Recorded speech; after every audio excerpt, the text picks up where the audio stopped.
নমস্কার আমার প্রিয় শ্রোতা বন্ধুরা, আপনি শুনছেন গপ্পখোর আর আমি আপনার সঙ্গে রয়েছি সুদর্শন।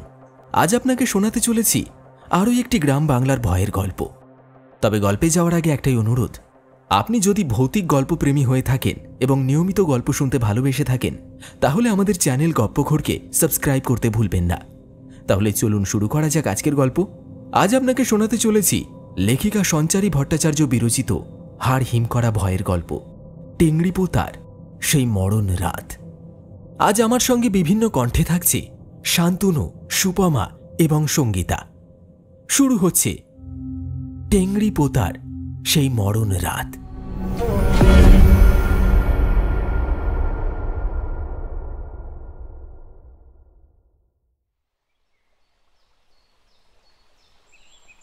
সুনীল, পোস্টমাস্টারের চাকরিটা পেয়েছো সে যথেষ্ট ভালো কথা, কিন্তু যে গ্রামে তোমাকে পাঠানো হচ্ছে সেই জায়গাটি একেবারেই সুখপ্রদ নয়।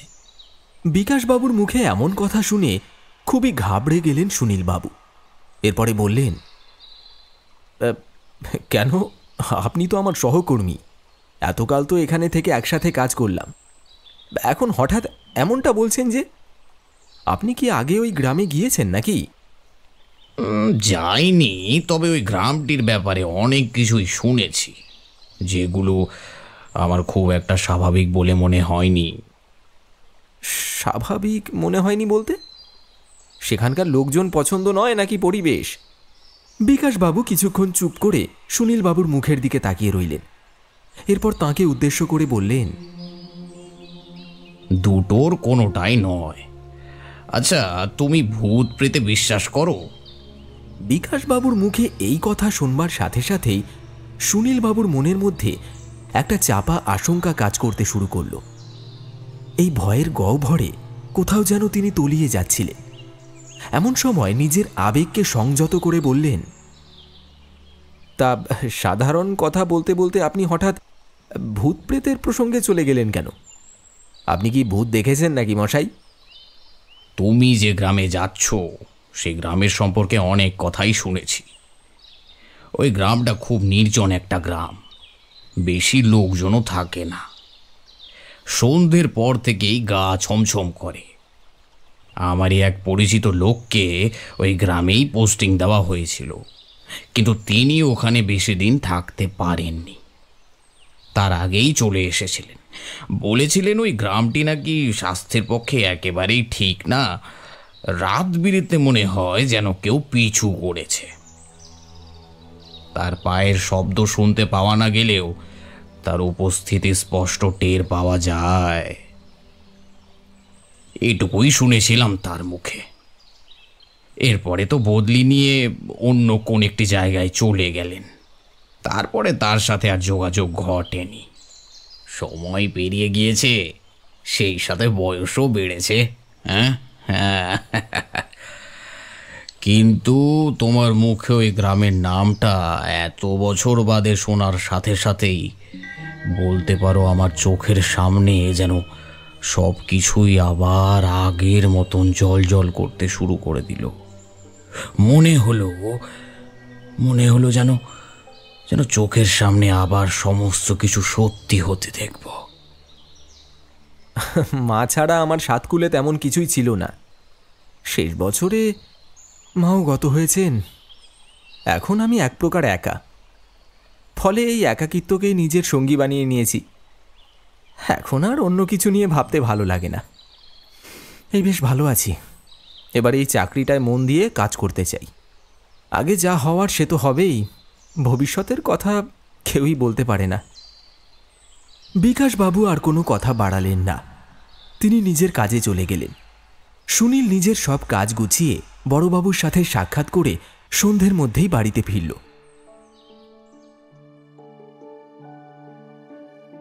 এরপরে গোছগাছ সেরে টেংরি পোঁতার উদ্দেশ্যে পরের দিন সকালেই রওনা হয়ে গেল। পৌঁছতে পৌঁছতে সন্ধে হয়ে গেল। ট্রেন থেকে নেমে যাওয়ার একমাত্র মাধ্যম হলো গরুর গাড়ি। বাকি রাস্তাটা গরুর গাড়িতে করে অতিক্রম করতে হলো। তাই শেষে গরুর গাড়ি যখন এসে থামল, তখন সন্ধে পেরিয়ে রাতের মায়া আচ্ছাদিত করে ফেলেছিল গোটা গ্রামটাকে। সুনীলবাবু গরুর গাড়ির চালকটিকে তার পাওনা টাকাটি হাতে গুঁজে দিতে যাবেন, এমন সময় চালকটি বলে উঠলেন, বাবু, এই গ্রামে এত রাতে আইলেন, আপনার ভয় করল না? ভয়ের কোনো কারণ নেই। আসলে ভয় দূর করার মতো কোনো মানুষ আমার জীবনে নেই।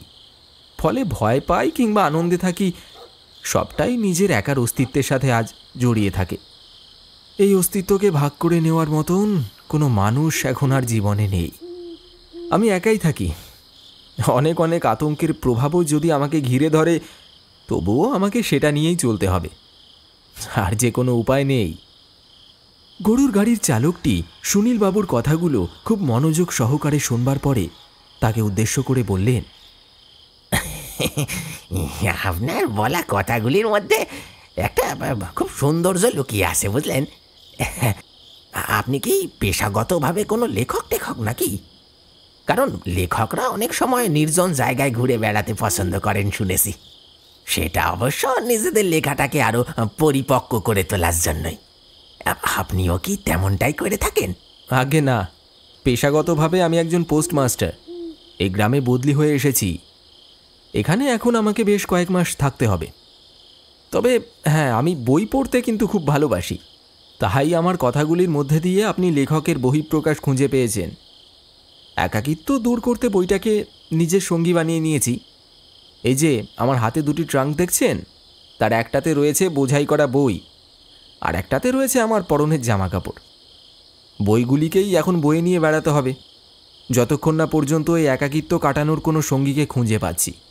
ততক্ষণেই বই আমার ভরসা। সবই তো বুঝলাম বাবু, কিন্তু এই গ্রামটা যে একেবারেই ভালো না। গ্রামের একটা দিকেই মানুষের বসবাস বেশি, ওই পশ্চিম দিকটায় লোকজনের যাতায়াত খুবই কম। ওখানে কিছু পুরনো বাড়ি আর ভাঙাচোরা কুটিরের ধ্বংসাবশেষ পাওয়া যায় মাত্র। ওই দিকটায় এখন আর কেউ থাকে না। একটা সময় গ্রামে ভয়ঙ্কর মড়ক লেগেছিল। গ্রামের পশ্চিম প্রান্তের বসবাস করা মানুষজন সবারই মৃত্যু ঘটেছিল। তাদের কাউকেই বাঁচানো সম্ভব হয়নি। বুঝতেই পারেন, এত প্রত্যন্ত গ্রাম, তারপরে আবার টাকা পয়সার দিক থেকে সকলেরই অবস্থা খারাপ। সেই কারণে কেউই নিজের প্রাণ রক্ষা করতে পারেনি। এছাড়া উপযুক্ত ওষুধের অভাব থাকার কারণেও মানুষের মৃত্যু ঘটেছিল সেই সময়। সেই কারণে গ্রামের পশ্চিম প্রান্তে এখন মানুষজন থাকে না, এমন ফাঁকা অবস্থাতেই পড়ে রয়েছে। ওইদিকে তেমনভাবে কেউ আর যায় না। তবে আপনি কি ওই দিকেই যাবেন? সুনীল চালকটির মুখ থেকে এই কথাগুলি শোনার পর বেশ ঘাবড়ে গেল, খানিকটা হকচকিয়ে গেল বলা যেতে পারে। তারপর সে ওই লোকটিকে উদ্দেশ্য করে বলল, আমি এখনও ঠিক কিছুই জানি না। আমার বড়বাবু এই গ্রামের মোড়লের ঠিকানা আর নাম এই কাগজে লিখে দিয়েছেন। এখন আমাকে তার খোঁজ করতে করতেই যেতে হবে। এই এত বড় গ্রামে কোথায় তার খোঁজ পাবো জানি না, তবে যদি কারোর সাথে সাক্ষাৎ ঘটে যায় তাহলে তার থেকে জেনে নেব। এই নিন, আপনি আপনার টাকাটা নিন। এখন তো এই গ্রামেই থাকতে হবে, আপনার সাথে আবারও সাক্ষাৎ হয়ে যেতে পারে। ভালো থাকবেন। সুনীল চালকের টাকাটা মিটিয়ে ট্রাঙ্ক দুটো হাতে তুলে নিল। তারপরে সে এগিয়ে যেতে লাগলো গ্রামের দিকে। জায়গাটা দেখে সত্যি তার বড্ড ভয় করছিল। তার উপর কালবৈশাখীর প্রভাব ছিল বিদ্যমান। গ্রামের মাটিতে পা রাখার সাথে সাথেই বিদ্যুৎ চমকে উঠল। এমন সময় মনে হলো যেন তিনি আবছায়ায় কোনো নারী মূর্তিকে দাঁড়িয়ে থাকতে দেখেছেন। আরে এ কি? এক্ষুনি মনে হলো না কোনো মেয়ে দাঁড়িয়েছিল? এই তো একটু দূরেই ওই ভাঙাচোরা কুটিরটার পাশে দাঁড়িয়েছিল। হঠাৎ করে কোথায় চলে গেল? ভারী অদ্ভুত তো। একেতেই অন্ধকার, কি জানি ভুলভাল কিছু দেখলাম নাকি। হ্যাঁ, সুনীল সেই মহিলাটিকে আর দেখতে পেল না। একজন মহিলা যেন ওই অন্ধকারের গর্ভেই কোথাও একটা হারিয়ে গেল।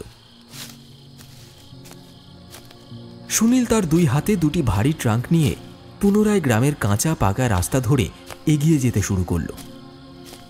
তারপর কিছুটা দূরে যাওয়ার পরেই তিনি একটি কুটির দেখতে পেলেন। ওই তো, যাক ভালোই হয়েছে, এতটা রাস্তা আসবার পরে তাও একটা কুটির নজরে পড়েছে। বাইরে দেখছি হ্যারিকেন ঝুলছে, তার মানে এখানে লোক থাকে। কে থাকে না থাকে সেটা না হয় পরে বিচার করব, আগে তো দরজায় ধাক্কা দিই, কেউ না কেউ তো ঠিকই বেরিয়ে আসবেন। তার কাছেই না হয় এই গ্রামের মোড়ল মশাই ঠিকানাটা জেনে নেওয়া যাবে।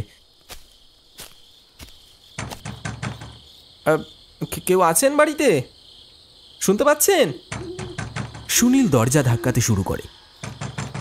কিছুক্ষণ এইভাবেই দরজায় টোকা মারার পরে একজন বয়স্ক ভদ্রলোক দরজা খুলে বাইরে এলেন। তিনি সুনীল বাবুকে উদ্দেশ্য করে জিজ্ঞাসা করলেন, বাহ, কে মশাই রাতের বেলা এভাবে দরজা ধাক্কাচ্ছেন কেন?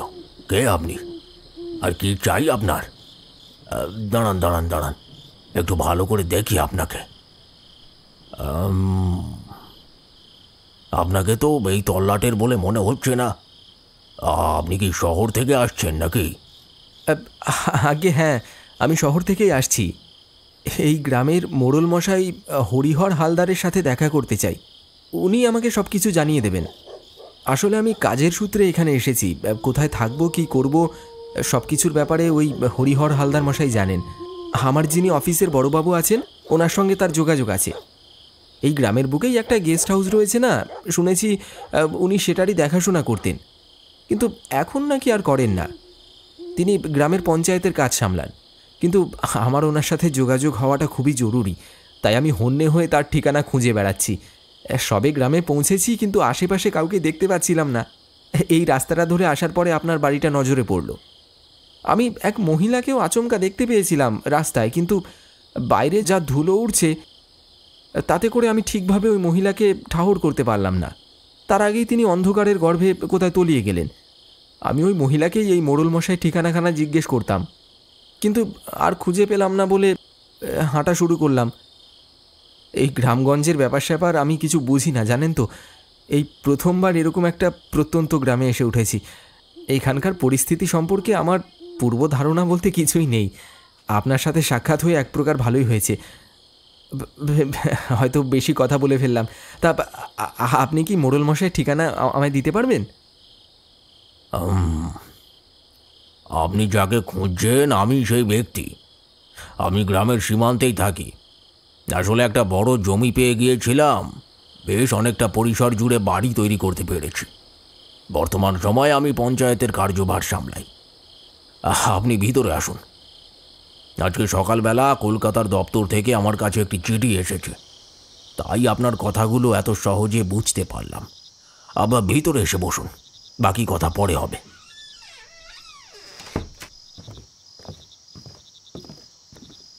সুনীল লোকটির কথা শুনে খুব খুশি হল। এত বড় পরিসরে তাকে যে আর মোড়ল মশাইয়ের খোঁজ করতে হবে না, এটা ভেবেই সে নিশ্চিন্ত হল। এরপরে লোকটির কথায় তার ঘরের ভিতর ঢুকে বসল। লোকটি বাইরের আবহাওয়া দেখে সুনীলকে উদ্দেশ্য করে বললেন, একেবারে সঠিক সময় এখানে এসে উপস্থিত হয়েছেন। আর সামান্যতম দেরি হলেই আপনাকে ঝড়ের মুখে পড়তে হতো মশাই। এই গ্রামে জনবসতি খুবই কম, দেখে আশা করি বুঝতেই পেরেছেন। একটি বাড়ির থেকে আরেকটি বাড়ির দূরত্ব বেশ অনেকখানি। আপনারা শহরের অবস্থানকারী মানুষ, ফলে আমাদের কাছে গ্রামের এই নির্জন নিরালা পরিবেশে নিজেদেরকে মানিয়ে নেওয়ার কাজ খুবই কঠিন। গ্রামের মানুষের মন খুবই কুসংস্কারাচ্ছন্ন। আমি এই গ্রামের মোড়ল নিযুক্ত হওয়ার পরে এই বিষয়টা যেন আরও ভালোভাবে বুঝতে পেরেছি। তবে থেমে থাকলে কি আর পেট চলবে বলুন? টাকা পয়সা যা আসার শহরের তহবিল থেকেই আমাকে পাঠানো হয়। সরকারের সাথে আমার বেশ ভালোই যোগাযোগ আছে। গ্রামের জমিদার মারা যাওয়ার পরে সরকারি পদের এক অফিসারের সাথে আমার সাক্ষাৎ হয়েছিল। তার সুবাদেই আমি গ্রামে পঞ্চায়েতের ব্যবস্থা নির্মাণ করাই এবং এখানে গ্রামের সকলের পেট চালানোর দায়িত্বে রয়েছি আমি নিজে। কাউকে জমি দিয়েছি, আবার কাউকে মাছ ধরার কৌশল শিখিয়েছি, যাতে রুজি রোজগার হয়ে যায়। এক কথায় বলতে গেলে আমি এখন তাদের চোখে ভগবান। কিন্তু বিশ্বাস করুন, এইসব বিষয় নিয়ে আমার ওই দম্ভ অহংকার এসব করতে একেবারে ইচ্ছা করে না। কারণ আমি মনে করি সবই তো ঈশ্বরের ইচ্ছেতেই ঘটে। আমরা নিজেরা আর কতটুকুই বা বুঝতে কিংবা আন্দাজ করতে পারি। তা আপনাকে এখানে দেখে বেশ ভালোই লাগছে। এক আগন্তুকের আবির্ভাব হলো তবে এই গ্রামে। ওই দেখো, এত কথা বলা হয়ে গেল অথচ আপনার নামটা জিজ্ঞেস করা হলো না।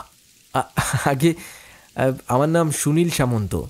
আচ্ছা, ওই পুরনো গেস্ট হাউসটার ব্যাপারে আপনি কিছু বললেন না যে? সুনীলের মুখে ওই গেস্ট হাউসের কথা শুনতেই মোড়ল মশাইয়ের চোখ মুখ হঠাৎ করে কেমন যেন বদলে গেল। একটা আচমকা ভয় যেন তার চেহারায় ফুটে উঠল। তিনি সুনীল বাবুকে উদ্দেশ্য করে বললেন, একটা সময় পর্যন্ত ওই গেস্ট হাউসটা আমারই ছিল, কিন্তু আমি সেটাকে সরকারের খাতায় বিক্রি করে দিতে বাধ্য হলাম। ওটা বানিয়েছিলাম আমি নিজেই। আমাদের গ্রামে প্রায় বন্যা হতো। সেই সময় পাকা বাড়ি না থাকায় গ্রামের মানুষজন আশ্রয় নিতে পারত না। তাই আমি সরকারি তহবিল থেকে কিছু টাকা ধার নিয়ে ওই গেস্ট হাউসটি তৈরি করিয়েছিলাম, যাতে সেটি আমাদের অসময়ের কাণ্ডারি হিসেবে কাজ করতে পারে। এরপরে সেটি ওই একইভাবে কাজ করেছিল ঠিকই, কিন্তু সত্যি কথা বলতে কি, মানুষের মধ্যে ধ্যান ধারণা ক্রমেই পরিবর্তিত হয়ে যায় এক বিশেষ দুর্ঘটনাকে কেন্দ্র করে। সেই দুর্ঘটনার কথা মনে পড়লে আজও মারাত্মক ভয় লাগে। সুনীল পুনরায় ঘাবড়ে গেল। তারপর মোড়ল মশাইকে উদ্দেশ্য করে জিজ্ঞাসা করল, দুর্ঘটনা? কিন্তু কি সেই দুর্ঘটনা? কি হলো, চুপ করে গেলেন যে? বলবেন তো কি ছিল সেই দুর্ঘটনা? গেস্ট হাউসটিতে আমি বেশ কিছু মানুষকে থাকবার অনুমতি দিয়েছিলাম। তারা এই গ্রামের বাইরে থেকেই এখানে এসেছিলেন। তাদের একটা পরিবার ছিল। এক ভদ্রলোক তার স্ত্রী এবং 2 ছেলে মেয়েকে নিয়ে আমার কাছে একদিন এসে হাজির হলেন। তারপর তিনি আমাকে বললেন, আমরা এই গ্রামে কিছুকাল থাকতে চাই বাবু। আসলে আমাদের থাকার জায়গার বড় অভাব। আপনি তো গ্রামের মোড়ল, তাই আপনার কাছেই সাহায্য প্রার্থনা করছি। আপনি আপনি চাইলে কি না হতে পারে, তাই দয়া করে আমাকে এখান থেকে তাড়িয়ে দিবেন না। তা না হলে আমি আমার বউ আর এই 2 বাচ্চাকে নিয়ে একেবারে পথে বসে যাব।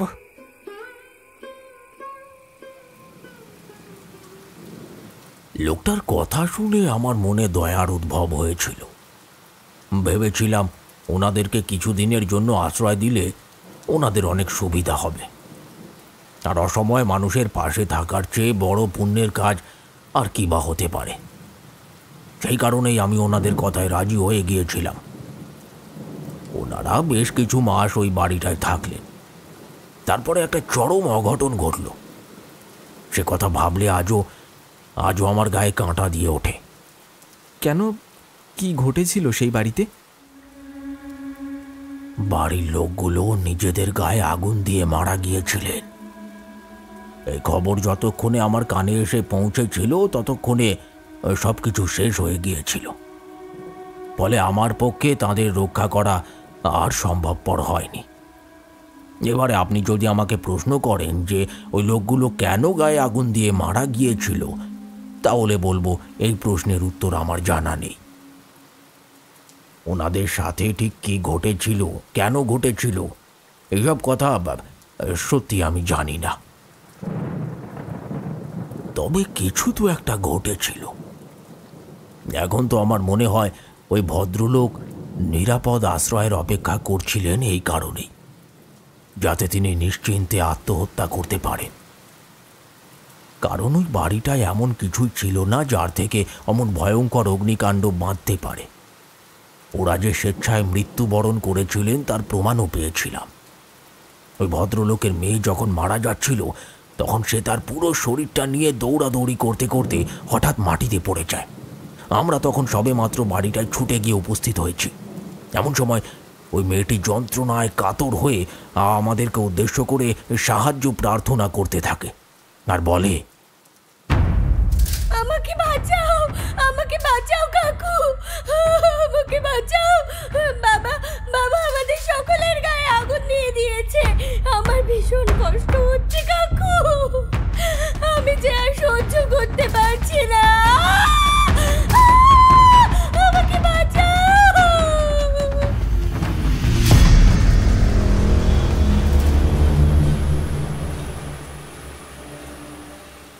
মেয়েটির ওই অবস্থা দেখে আমার বুক শুকিয়ে গিয়েছিল, কিন্তু বিশ্বাস করুন আমি মেয়েটিকে আর বাঁচাতে পারিনি, কারণ তার সর্বাঙ্গ তখন জ্বলে কয়লার মতন কালো হয়ে গিয়েছিল। ফলে ওকে বাঁচানোর আর কোনো উপায় অবশিষ্ট ছিল না। আমার চোখের সামনে ওদের মৃত্যুটা আমায় দাঁড়িয়ে দাঁড়িয়ে দেখতে হয়েছিল।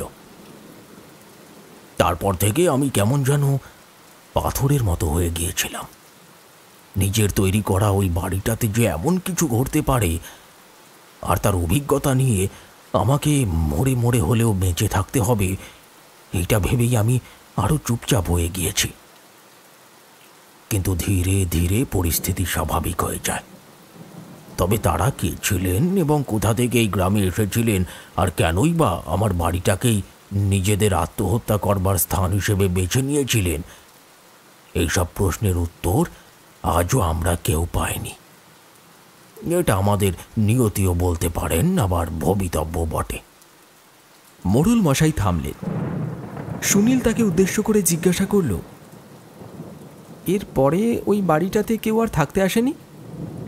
এসেছিলেন এক ভদ্রলোক, আপনার মতোই পোস্ট অফিসে পোস্টিং পেয়ে এখানে এসেছিলেন, কিন্তু 1 সপ্তাহের বেশি ওই বাড়িতে টিকতে পারেননি। কারণ ওই বাড়িটা নাকি ভুতুড়ে, সেখানে নাকি আত্মাদের বাস আছে। ওই আত্মারা তাকে প্রাণে মারতে না চাইলেও ওই বাড়িতে টিকতে দেয়নি। তাই তিনি কোনো রকমে প্রাণ বাঁচিয়ে ওখান থেকে পালিয়ে গিয়েছিলেন। এরপরে আমি সরকারি কর্তৃপক্ষকে আর লোক পাঠাতে নিষেধ করে দিয়েছিলাম, কিন্তু তারা আমার কথায় কান দেননি। কারণ অ্যাডমিনিস্ট্রেশনের কাজ নাকি বন্ধ রাখা সম্ভব নয়। সরকারি তরফে আমার কোনো উল্লেখযোগ্য দক্ষতা বা ক্ষমতা না থাকায় আমি কারোর সামনে নিজের কথাগুলো রাখতে পারিনি। ফলে সব কিছুই ধোঁয়াশা হয়ে যায়। কিন্তু তার পরিণতি আজ নিজের চোখেই দেখতে পাচ্ছি। আবার একজনকে ওই বাংলো বাড়িতে পাঠাতে হবে। আমার ইচ্ছে না থাকলেও দেখছি আপনাকে পাঠাতে হবে।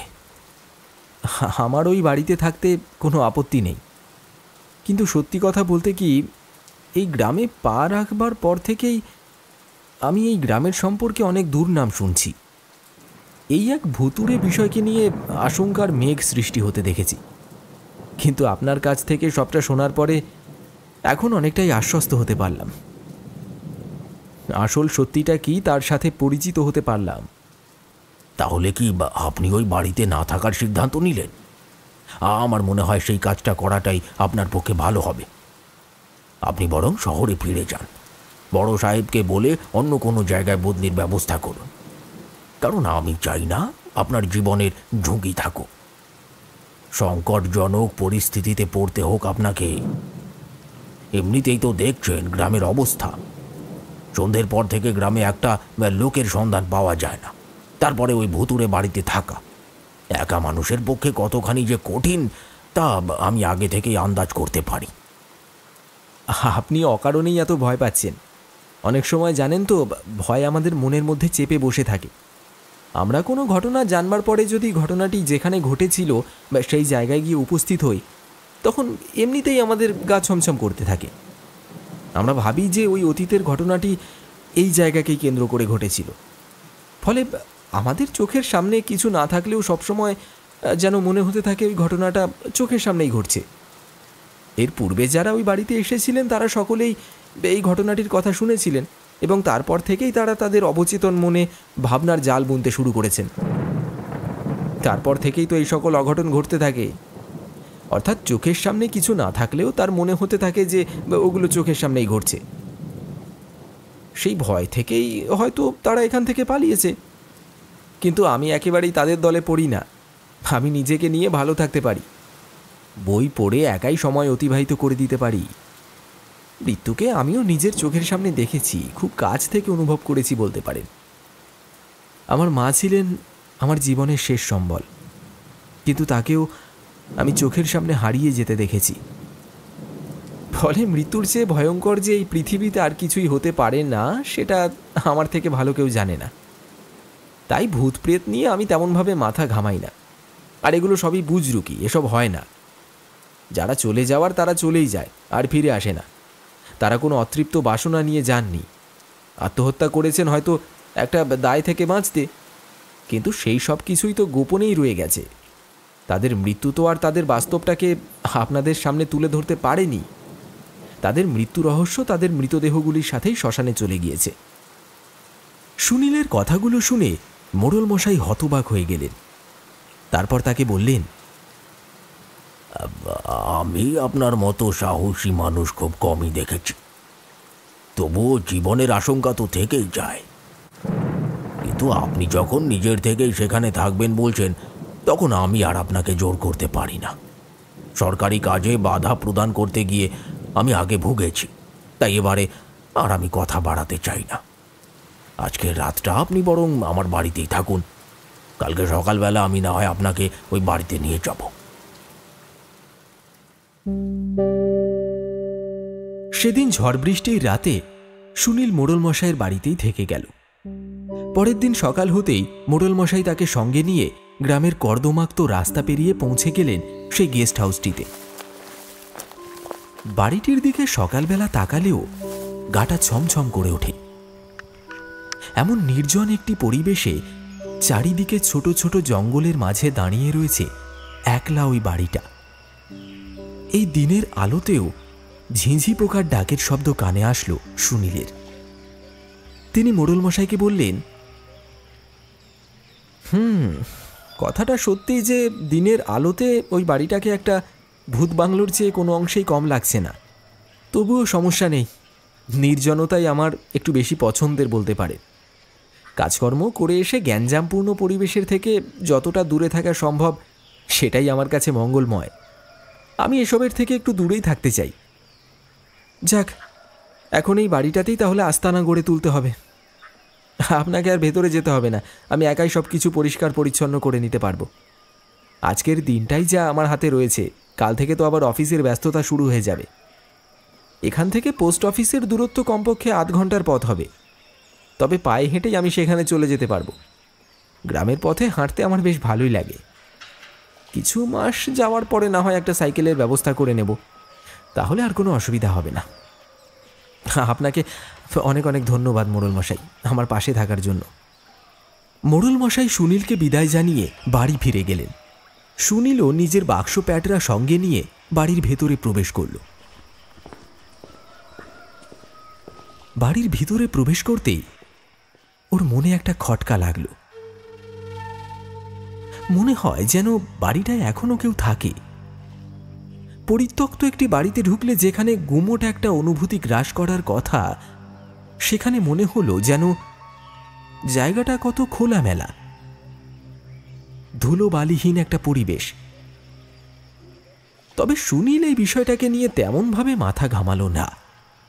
সে যেটুকু পারল পরিষ্কার পরিচ্ছন্ন করে নিল। তারপরে প্রয়োজনীয় জিনিসগুলোকে হাতের কাছে রাখল। সব ঘরগুলো ভালোভাবে দেখে নিল।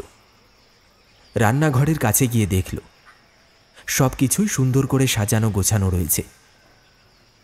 সে ভাবল,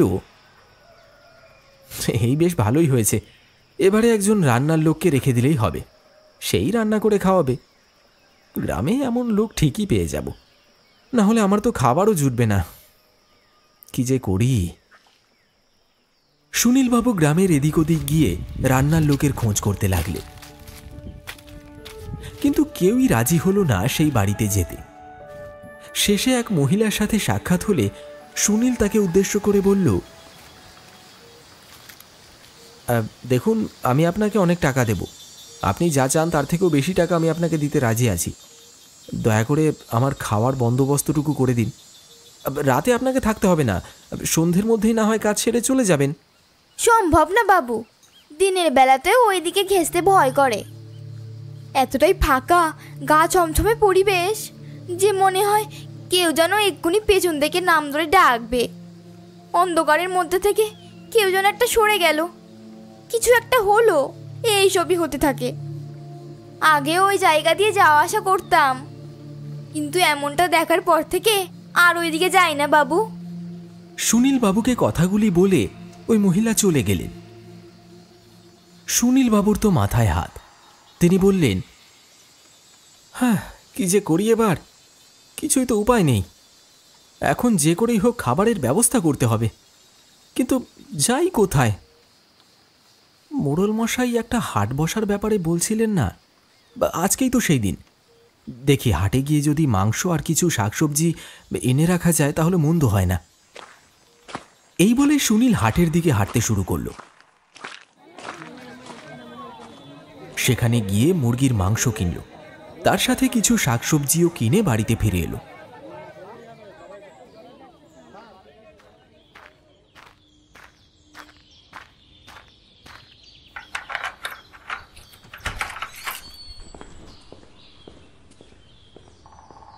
ঘরের ভিতরে ঢুকতেই দেখল একটা মিষ্টি গন্ধ চারিদিকে বিরাজ করছে, কিন্তু এমন গন্ধ ওখানে কিভাবে এলো? ব্যাপারটা সে আন্দাজ করতে পারল না কিছুতেই। অগত্যা রান্নাঘরে গিয়ে জিনিসগুলো রেখে দিল। ওহ, ভাগ্যিস মায়ের কাছ থেকে সবজি কাটাটা শিখেছিলাম, সেই দিয়েই আজকে কাজটা চালিয়ে নিতে হবে। সুনীল রান্নাঘরে সব জিনিসগুলো রেখে বাইরে বেরোতেই দেখল পাশেই একটা ঘর রয়েছে, কিন্তু ঘরটিকে তালাবন্দি অবস্থায় পড়ে থাকতে দেখে তার মনের মধ্যে আশঙ্কার মেঘ দানা বাঁধতে শুরু করে দিয়েছে। বাড়িটার সবকটা ঘরই তো খোলা পড়ে আছে, মানে কোনোটাতেই তো তালা দেওয়া নেই, তাহলে শুধুমাত্র এই ঘরটাকেই তালাবন্দি কেন করা হয়েছে? যাক, আগামীকাল যখন মোড়ল মশাই বাসায় আসবেন তার সাথেই না হয় এই বিষয়ে আলোচনা করে নেব।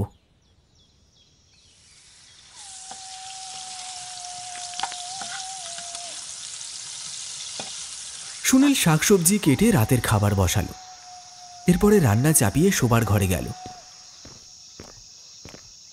দেখল বাইরে জোরে জোরে মেঘের গর্জন হচ্ছে।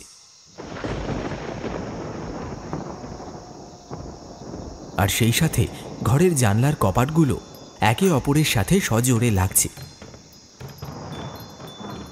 তিনি জানলাগুলোকে বন্ধ করতে করতে বাইরের দিকে তাকালেন,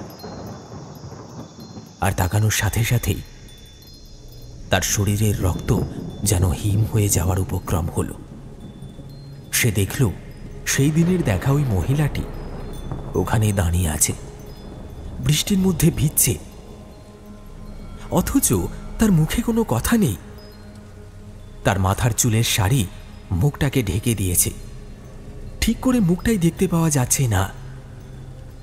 সুনীল ঘরের ভিতর থেকে চিৎকার করে বলতে শুরু করল, আরে শুনছেন? কি হলো? আপনাকেই বলছি, আপনি কি আমার কথা শুনতে পাচ্ছেন? আপনার কি আমার সাথে কোনো দরকার আছে? তাহলে ভিতরে এসে কথা বলতে পারেন, কোনো অসুবিধা নেই। কি হলো, শুনতে পাচ্ছেন আমার কথা?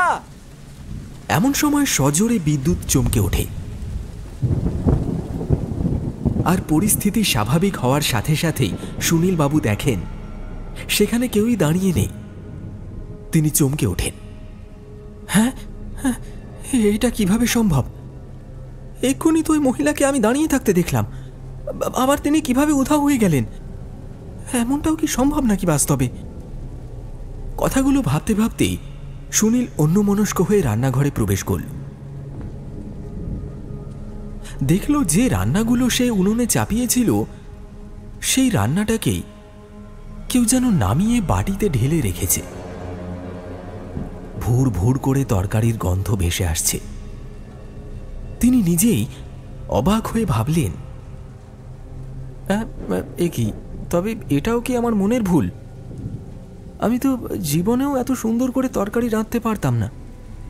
আমি তো সবে উনুনে সবজিগুলোকে সিদ্ধ করতে বসিয়ে দিয়ে গিয়েছিলাম, আর এইটুকু সময়ের মধ্যে এসে দেখছি রান্না হয়ে গিয়েছে।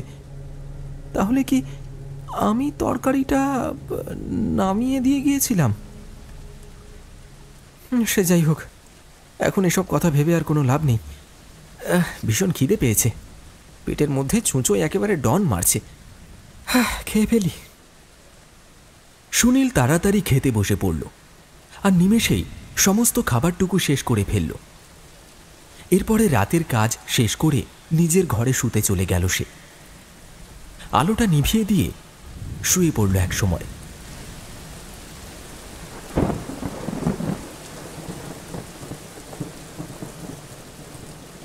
এমন সময় একটা শব্দ তার কানে এলো।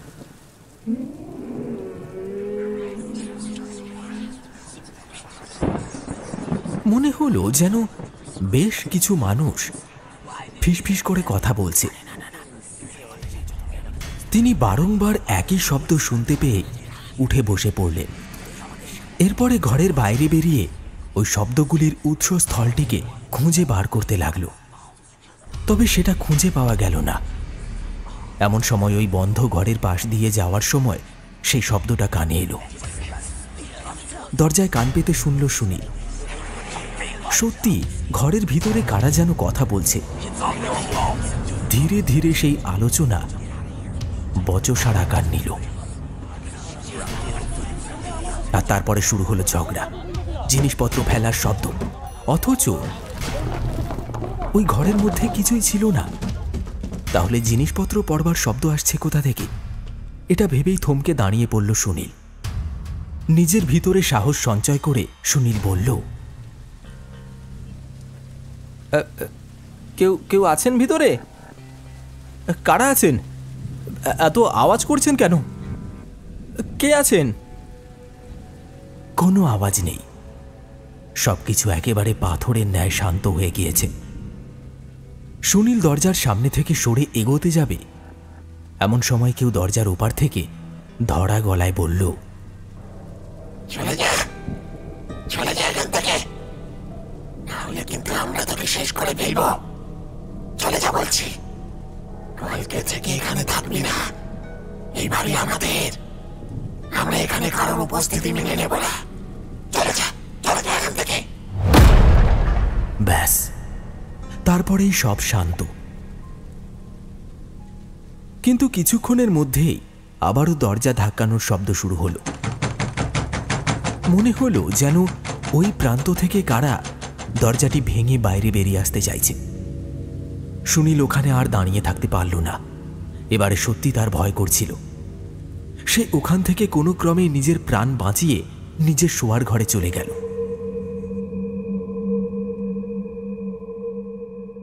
সেদিন গোটা রাতটা সে ঘুমোতে পারল না।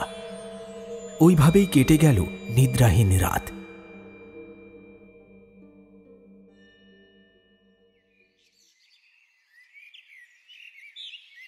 পরদিন একটু বেলা করেই ঘুম ভাঙল তার। দপ্তরে যেতেও দেরি হয়ে গিয়েছিল। সুনীল তৈরি হয়ে দপ্তরের উদ্দেশ্যে বেরোতে যাবে, এমন সময় মোড়ল মশাই এসে উপস্থিত হলেন। তিনি সুনীলকে ঠিকঠাক অবস্থায় দেখেই জিজ্ঞাসা করলেন, আপনি সুস্থ রয়েছেন? আমি তো ভেবেছিলাম আপনি গতকাল রাতেই আমার বাড়িতে এসে ভিড়বেন আর বলবেন আমি আর ওখানে থাকতে পারছি না, আমাকে বাঁচান। সুনীল মোড়ল মশাইয়ের কথার ধাঁচ বুঝতে পারলেন ঠিকই, কিন্তু তাকে কোনোভাবেই পাল্টা জবাব দিলেন না। উল্টে তাকে প্রশ্ন করলেন, ওই যে ঘরটা রয়েছে সেটিতে তালা দেওয়া কেন? মোড়ল মশাই সামান্য ঘাবড়ে গেলেন। তারপর ইতস্তত হয়ে বললেন, ওই ঘরটিতেই গায়ে আগুন দিয়ে তারা মারা গিয়েছিলেন। কেবল বাচ্চা মেয়েটি দগ্ধ অবস্থায় বাইরে এসেছিল। তার মুখ থেকে শেষ ওই কয়েকটি কথা আমি শুনতে পেয়েছিলাম। এই কারণেই তারপর থেকেই ওই ঘরটিতে আমি তালা লাগিয়ে দিয়েছি। সুনীল সামান্য ঘাড় নেড়ে গোটা বিষয়টা শুনল। মোড়ল মশাই তাকে পাল্টা প্রশ্ন করল, কেন, কিছু হয়েছে নাকি গতকাল রাতে? না না, তেমন কিছুই হয়নি, সবই ঠিকঠাক আছে। আমি আজকে বরং অফিসের উদ্দেশ্যে বেরিয়ে পড়ি। আপনার সাথে আবার পরে সময় করে কথা বলবো। আজ আসলাম। সুনীল বেরিয়ে গেল। মোড়ল মশাই ওই বাড়িটির দিকে হাঁ করে কিছুক্ষণ তাকিয়ে রইলেন। কিন্তু বেশিক্ষণ সেখানে থাকতে পারলেন না। রাম রাম করতে করতে নিজের বাসার উদ্দেশ্যে রওনা হয়ে গেলেন।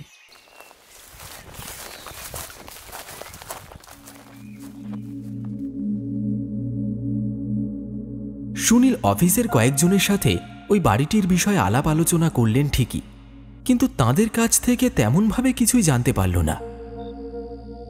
এরপর সে রাতে বাড়ি ফিরে এলো।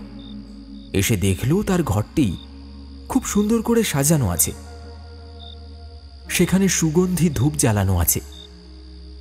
এসব দেখবার সাথে সাথে তার হাত থেকে অফিসের অ্যাটাচিখানা পড়ে গেল। সে তাড়াতাড়ি করে দৌড়ে গেল রান্নাঘরের দিকে। সেখানে গিয়ে দেখল কেউ তার জন্য মুরগির মাংস, ভাত, ডাল, তরি তরকারি সবই রান্না করে চাপা দিয়ে রেখেছে। এইসব দেখবার সাথে সাথেই তার শরীরের রক্ত হিম হয়ে যেতে শুরু করল। দেওয়ালে তার পিঠ ঠেকে গেল। এসবের মানে সে কিছুই আন্দাজ করতে পারল না। এগুলো আদতেই কেন ঘটছিল সেগুলো বুঝতে না পেরে সে পিছিয়ে এলো। এমন সময় বাঁদিকে নজর ঘোরাতেই সে যা দেখতে পেল তাতে তার হৃদস্পন্দন থেমে যাওয়ার উপক্রম হল। সে দেখল তালা বন্ধ করে রাখা ঘরের দরজাটি খোলা পড়ে আছে। ভিতরটা একেবারে ঘুটঘুটে অন্ধকার, কোনো কিছুই ঠাহর করা যাচ্ছে না। সে রান্নাঘরের থেকে একটি মোমবাতি ধরিয়ে ওই ঘরটির ভিতরে প্রবেশ করল। তারপর ঘরের ভিতরে প্রবেশ করে দেখল যে সেখানে বেশ কিছু আসবাবপত্র রয়েছে আর একটি ছোট খাট পড়ে আছে, কিন্তু ঘরটা বেশ পরিষ্কার পরিচ্ছন্ন। দেখে বোঝার উপায় নেই যে সেখানে কেউ যায় না। এমন সময় তার দেওয়ালের দিকে নজর পড়ল। সে দেখল দেওয়ালে 4টি ছবি ঝোলানো আছে। সেই ছবিগুলির দিকে মোমবাতিখানা নিয়ে যেতেই সে দেখল ছবিগুলো যেন জীবন্ত দলিলের মতো তার দিকে তাকিয়ে আছে। হাতে আঁকা ছবি হলে কি হবে, তার মধ্যে অঙ্কিত চোখগুলো যেন তার দিকে একেবারে স্থির হয়েছিল। ব্যাপারটা দেখা মাত্রই সে আরো ঘাবড়ে যায়। সুনীলের মনে হতে থাকে ওই ছবিগুলোর মধ্যে অঙ্কিত চোখের মণিগুলো যেন ঘুরছে। সাথে সাথেই অট্টহাসির একটা শব্দ ভেসে আসলো। ওই হাসির শব্দের সাথে সাথে কেউ যেন তাকে উদ্দেশ্য করে বলল,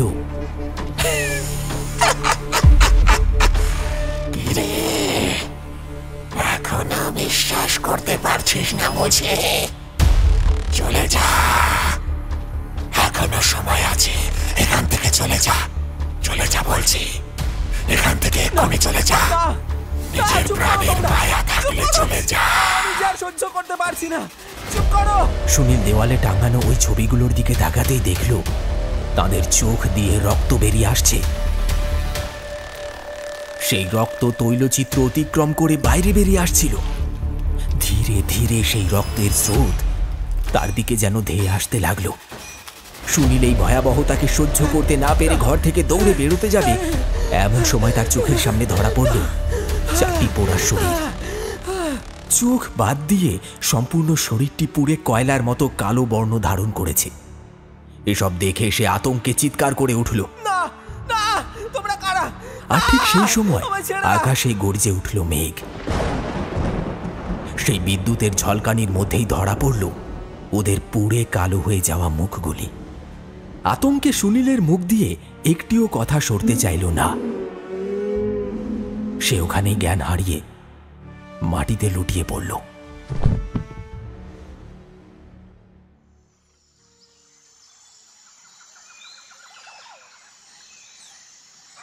পরের দিন সকাল হতেই সে দেখল সে বাড়ির দাওয়ায় পড়ে আছে।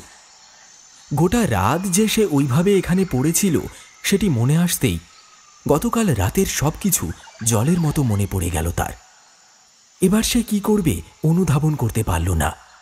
তাড়াতাড়ি করে উঠেই মোড়ল মশাইয়ের বাড়ির দিকে ধাবিত হতে শুরু করল সে। তারপর মোড়ল মশাইয়ের বাড়িতে পৌঁছেই সে বলল, শিগগিরই চলুন, ওই ঘরের মধ্যে যে 4টি তৈলচিত্র আছে সেই কথা তো আপনি আমাকে আগে কোনোদিন জানাননি। মোড়ল মশাই এই কথা শুনে যেন আকাশ থেকে পড়লেন। তিনি বললেন, তৈলচিত্র? সে আবার কি? ওই ঘরে তো কোনো তৈলচিত্রই নেই। আমি নিজেই ওই বাড়ি বানিয়েছি, সেখানে আমি কিনা আপনার বিবরণ শুনে তবে ওখানকার পরিবেশটিকে আন্দাজ করব, এ কখনোই হতে পারে না। ঠিক আছে, আপনার মনে শান্তির জন্য তাহলে চলুন, আপনার সাথে না হয় সেখানে যাচ্ছি। মোড়ল মশাই সুনীলবাবুর মনের আশঙ্কা দূর করবার উদ্দেশ্যে তার সাথেই ওই বাড়ির দিকে এগোতে শুরু করলেন। এরপরে সুনীলবাবু তাকে উদ্দেশ্য করে বলল, আজকে আমি আপনাকে যা দেখাবো সেটা দেখা মাত্র আপনি নিজেই স্তম্ভিত হয়ে যাবেন। আচ্ছা বেশ, তবে সেটা না হয় সেখানে গিয়েই দেখা যাক। তারা বাড়িতে পৌঁছে ওই ঘরটির দিকে এগিয়ে গেল। সুনীল দেখল যে ঘরের দরজাটি সে খোলা অবস্থায় দেখে গিয়েছিল সেটিতে এখন তালা ঝুলছে। মোড়ল মশাই ঘরের তালাটিকে ভেঙে ঘরের ভিতরে ঢুকলেন। তিনি দেখলেন ঘরটি একেবারে খালি পড়ে আছে, আর সামনের দিকে তাকিয়ে বললেন, আরে বাবা, সামনের দিকে তাকিয়ে দেখুন, ওখানে তো কতগুলো জানালা রয়েছে। এই ঘরে আমি একটু বেশি জানালা করেছিলাম, কারণ ঘরটা বড্ড বড়, তাই গরমকালে যাতে হাওয়া বাতাস ঢোকে, সেই কারণে এই বন্দোবস্ত রেখেছিলাম। তা কোথায় রয়েছে সেই তৈলচিত্র? আচ্ছা, আপনি কি দেখেছেন বলুন তো? দিনে দুপুরে এভাবে মশকরা করতে ভালোবাসেন নাকি? আর এই ঘর তো তালা দেওয়া ছিল, আপনি ঢুকলেনই বা কীভাবে? দেখুন, আপনি কিন্তু আমার অতিথি। ভূত প্রেত নিয়ে যদি খামোকা এমন মশকরা করেন তাহলে কিন্তু আপনাকে আমি আর এই ভিটিতে থাকতে দেব না। আপনি অন্য কোথাও থাকবার ব্যবস্থা করে নেবেন। এই বলেই চলে গেলেন মোড়ল মশাই। কিন্তু এরপর থেকে পরিস্থিতি আরো খারাপের দিকে এগোতে শুরু করল।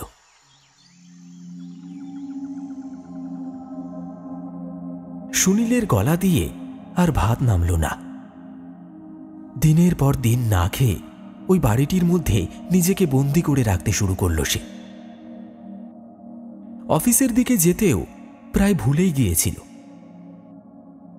দীর্ঘদিন মোড়ল মশাইও তার কোনো খোঁজ না পাওয়ার দরুন তার সাথে সাক্ষাৎ করতে তার বাড়িতে এসে উপস্থিত হলেন একদিন।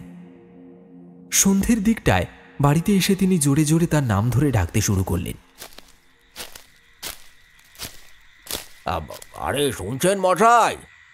ও সুনীল বাবু, কোথায় আপনি? আরে কোথায় বলবেন তো, কি হলো? শুনতে পাচ্ছেন না আমার কথা? সুনীল বাড়ির ভিতরেই ছিল। রুগ্ন কঙ্কালসার শরীরটাকে নিয়ে সে বাইরে এসে দাঁড়াল। তারপর মোড়ল মশাইকে বলল, আমি জানতাম আপনি আসবেন, আমি তো আপনার অপেক্ষাতেই ছিলাম। সেদিনকে তো আপনি আমাকে বিশ্বাস না করেই চলে গেলেন। এরপরে আমার সাথে তারা রোজ দেখা করতেও আসতো, জানেন। আমি তাদের সাথে কথা বলতাম। ওদের বড্ড কষ্ট, জানেন, ওদের বড্ড কষ্ট। ওরা মারা গেলেও এই ভিটে ছেড়ে কোথাও যেতে পারেনি। সেই কারণেই বিদেহীর মতো এই বাড়িটিকে আগলে বসে আছে। আমি এখন ওদের একমাত্র সঙ্গী। ওরা এখন আমার সাথেই থাকে। এই দেখুন না, এখনো আপনার পাশেই ওরা দাঁড়িয়ে আছে। সুনীলের মুখে এমন কথা শুনে মোড়ল মশাই থরথর করে কাঁপতে শুরু করল। তারপর বলল, আপনার মাথা ঠিক আছে তো? এসব আবার কি বলছেন বলুন দেখি। আপনাকে না বলেছি ভূত নিয়ে আমার সাথে মশকরা করবেন না? আপনার তো দেখছি কোনো কথাই কানে যায় না। ভিতরে আসুন, আপনার জন্য আজকে আমি অন্য রকমের ব্যবস্থা করে রেখেছি। সুনীলের মুখ থেকে এমন কথা শুনেই মোড়ল মশাইয়ের গায়ে কাঁটা দিয়ে উঠল। তিনি বললেন, সে তো না হয় বুঝলাম, কিন্তু ঘরের মধ্যে একটাও আলো জ্বালাননি কেন? আর এ কি, ঘরের মধ্যে মোমবাতি জ্বালিয়ে রেখেছেন কেন? আর ওই যে পশ্চিমের ঘরটা, ওটা বন্ধ রাখতে বলেছিলাম কতবার, ওটা খুলে রেখেছেন কেন? আপনি তো মশাই দেখছি কোনো কথা কানেই নিতে চান না। বা কি করি বলুন দেখি আপনাকে নিয়ে? কথাগুলো বলতে বলতে মোড়ল মশাই এগিয়ে গেলেন ঘরটির দরজা আটকানোর জন্য। আর এমন সময় তার নজর পড়ল পাশের ঘরটির দিকে। ওই ঘরটি ছিল সুনীলের শোবার ঘর। তিনি দেখলেন সুনীলের মৃতদেহটি ওই ঘরের বিছানার উপরে পড়ে আছে। চোখগুলো উপরের দিকে খোলা অবস্থায় ছিল, যেন মনে হচ্ছিল এক চরম ভয়ঙ্কর কিছুকে চোখের সামনে দেখেই তার মৃত্যু ঘটেছে। আর ঠিক সেই সময় ওই ঘরের ভিতর থেকে একটা পচা গন্ধ তার নাকে ভেসে আসতে শুরু করল। মোড়ল মশাই পিছনের দিকে তাকানোর সাহস পাচ্ছিলেন না। তিনি তাকাতে যাবেন, এমন সময় একটা কঙ্কালের হাত এসে তার কাঁধের উপরে পড়ল। থর থর করে কেঁপে উঠল মোড়ল মশাইয়ের শরীরটা। তিনি কিছু জিজ্ঞাসাবাদ করতে পারলেন না। তার পূর্বেই একটা ক্ষীণ কণ্ঠস্বর ভেসে এলো, আমি তো আর বেঁচে নেই মোড়ল মশাই। দীর্ঘদিন ধরে ওদের সাথে বাস করতে করতেই অন্যভাবে কষ্ট পেয়ে যন্ত্রণায় পড়ে থাকতে থাকতে শেষে নিঃশ্বাস ত্যাগ করতে বাধ্য হয়েছিলাম। তাই আপনার সাথে সাক্ষাৎ করতে যেতে পারিনি, কিন্তু আমি জানতাম আপনি ঠিক আমার সাথে সাক্ষাৎ করতে আসবেন। যাক, তাহলে আপনার সাথে শেষ পর্যন্ত দেখা হয়েই গেল বলুন। হ্যাঁ,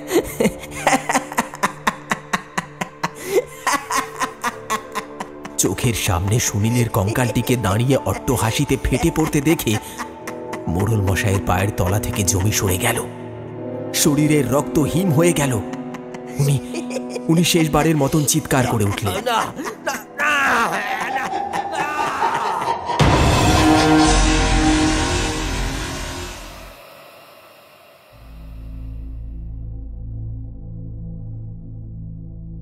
সেদিনের ওই ঝড় বৃষ্টির রাতের শেষে নতুন করে সূর্য উঠল। গ্রামের লোকেরা মোড়ল মশাইকে গোটা গ্রামে তন্ন তন্ন করে খুঁজে না পেয়ে শেষমেশে ওই বাড়িটির সামনে এসে উপস্থিত হলেন। তারা সকলেই মোড়ল মশাইয়ের নিথর দেহটিকে ওই বাড়ির দাওয়ায় পড়ে থাকতে দেখেছিলেন। তিনি ওপরের দিকে বিস্ফারিত নেত্রে তাকিয়েছিলেন, কিন্তু এই রহস্যকে উন্মোচন করা আর কারুর পক্ষেই সম্ভব হল না। এরপরে চিরকালের জন্য ওই বাড়িটিকে বন্ধ করে দিয়েছিল গ্রামবাসীরা। সুনীলবাবুর বিষয়ে কেউ কিছুই জানত না। তার দেহটিকে কোথাও খুঁজে পাওয়া যায়নি, ফলে সরকারি তরফে তাকে নিরুদ্দেশ ঘোষিত করে দেওয়া হয়েছিল। প্রমাণস্বরূপ কেবল মোড়ল মশাইয়ের দেহটিকেই খুঁজে পাওয়া গিয়েছিল। কিছু কিছু জিনিসের প্রমাণ পাওয়া যায় না, যেটুকু দেখা যায় কেবল সেইটুকুকেই বিশ্বাস করে নেওয়া ছাড়া মানুষের কাছে আর কোনো উপায়ও অবশিষ্ট থাকে না।